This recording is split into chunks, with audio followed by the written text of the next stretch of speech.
We'll have a mainly quiet evening and night on our hands, especially farther to the east at first. But then overnight, we'll start to see some showers and thunderstorms develop out to the west. Those will be in the 50s farther east you go, 60s west river. Then Thursday, unfortunately, a breezy day, an unsettled day as well. Showers and thunderstorms, some of which becoming strong to severe, especially in central and western South Dakota. We'll talk about that and we'll go through the rest of your forecast coming up. And until then, First to Four starts right now. Live from KELOLAND Media Group. KELOLAND News, first at 4. Coming up, a tornado touches down in eastern Iowa. We'll take a closer look at the video coming up. Plus, we take you to Minnesota, where a home is swallowed by a raging river. And how Minnesotans can help the communities impacted by flooding. Good afternoon, and thanks for tuning in to First at 4. I'm Don Jorgensen. And I'm Kelly Volk. A Sisseton man has been sentenced to 10 years in prison in connection with a 30-year-old cold case. 58-year-old Jay Adams was sentenced on Monday. In November of 2023, KELOLAND News reported that Adams pled guilty to a 1992 cold case. Back on the Lake Traverse Indian Reservation in September of 1992, Adams slammed a child's head on the concrete floor. He then placed the victim back in her bed and then went into another room. Adams did not seek medical attention for her, and the victim died.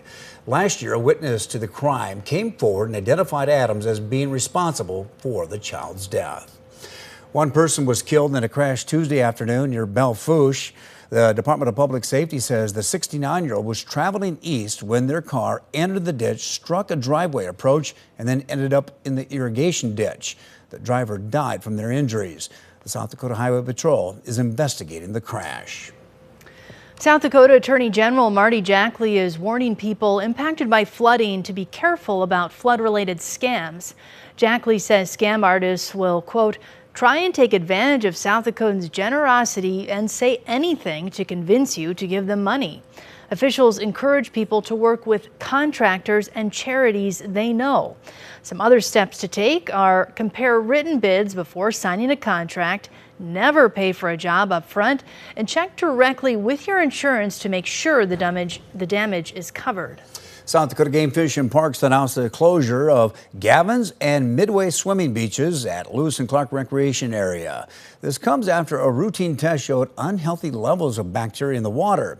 The district park supervisor says that the heavy rains mixed with flooding has resulted in higher levels of contaminants in the water. Fishing is still safe in that area, and the main concern is swimming and ingesting the water. Meanwhile, the spillway at Gavin's Point Dam is closing.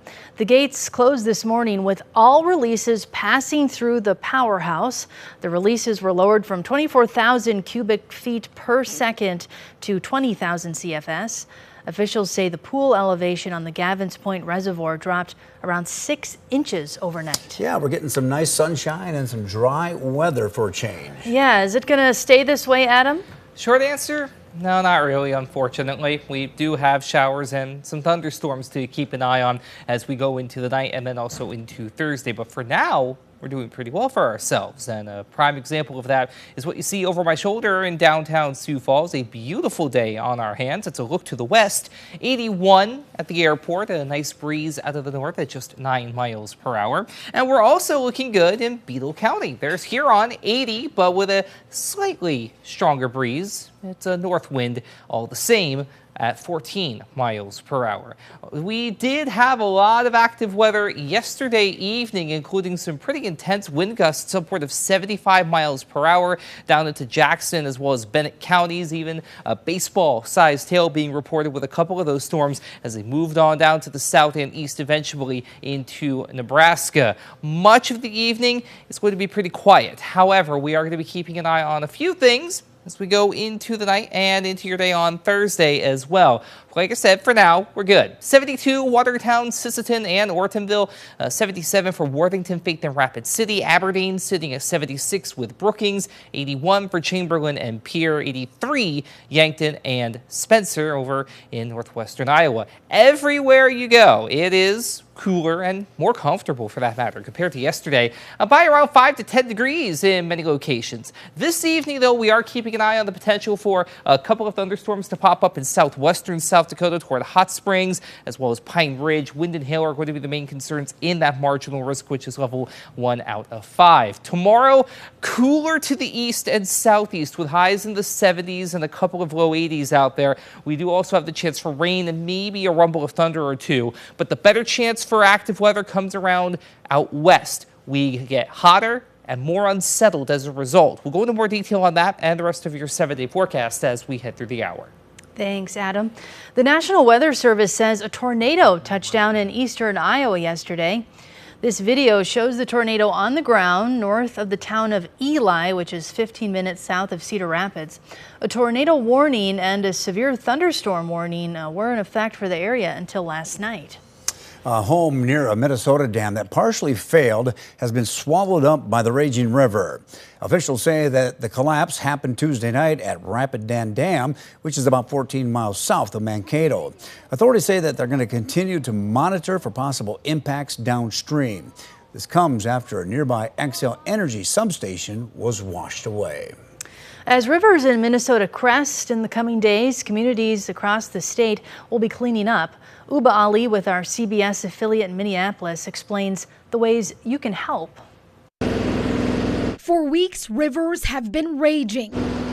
From Waterville to Cook, parts of the state are dealing with devastating floods and residents are looking for relief. The best thing you can do for anyone that you run into that might be impacted for the flood is to let them know to call 211 so that they know the resources out in their communities. Dorothy Maples leads the Salvation Army Emergency Disaster Services. The biggest thing to remember for these communities is when you show up is to first be an ear.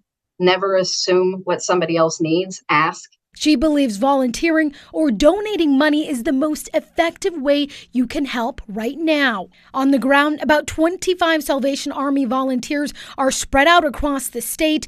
In St. Louis County, serving 400 meals a day. In places like Faribault. In the process of delivering what we call flood kits, they are cleanup kits for homeowners. American Red Cross also manning 6 shelters and a temporary evacuation point. You can help these safe shelters by donating online at redcross.org or calling 1-800-RED-CROSS. As sandbagging continues in Waterville, the city set up an account at Franson Bank and Trust. You can donate online or by mailing a check. Uba Ali, WCCO News.